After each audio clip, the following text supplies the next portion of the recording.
Good evening, Annie. I'm Jackson and I'm here with my communications group because we just had a couple of short questions that we'd like to ask you.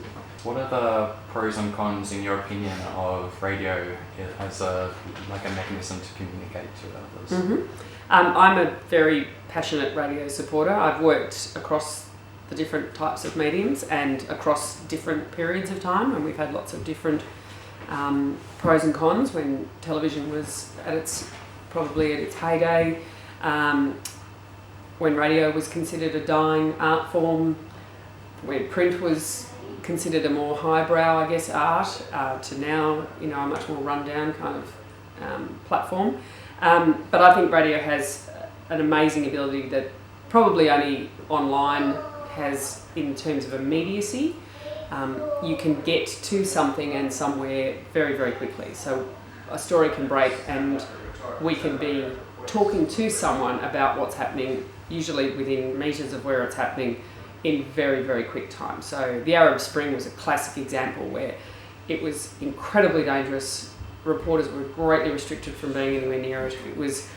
Journalists were targeted like they haven't been, in great numbers. But we were able to, through mediums like Twitter, we were finding people in their houses, in Tripoli, all over the place, and getting them to DM us, get them back, get on a Skype line and have them on the program live in the middle of a siege. It was extraordinary.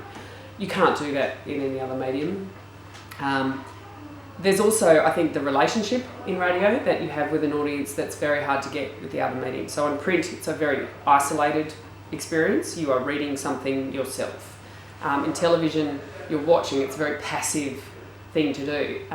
The common experience of radio is that people walk around the house talking to whoever's on the radio or yelling at whoever's on the radio, which makes it a really wonderful dynamic experience. That's what I love about it. You feel constantly engaged with your audience, even if you're not actually talking to them. Your position as editor allows you a certain degree of authority, like you were saying before, to choose between the good and the bad sources, as you put it. Do you think that this gives you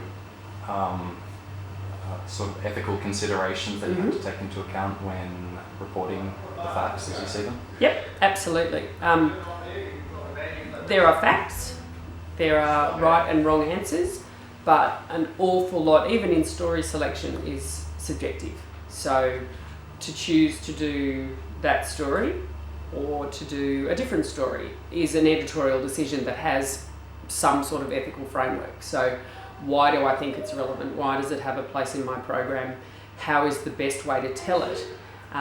Every program will have a different kind of ethos.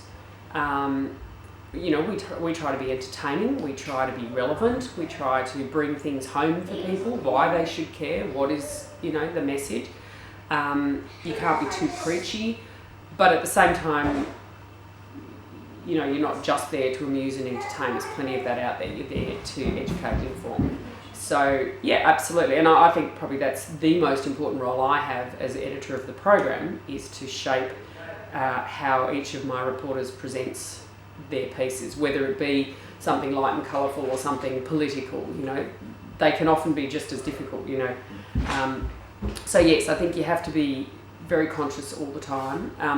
But you also then need to just know we have editorial guidelines that we follow.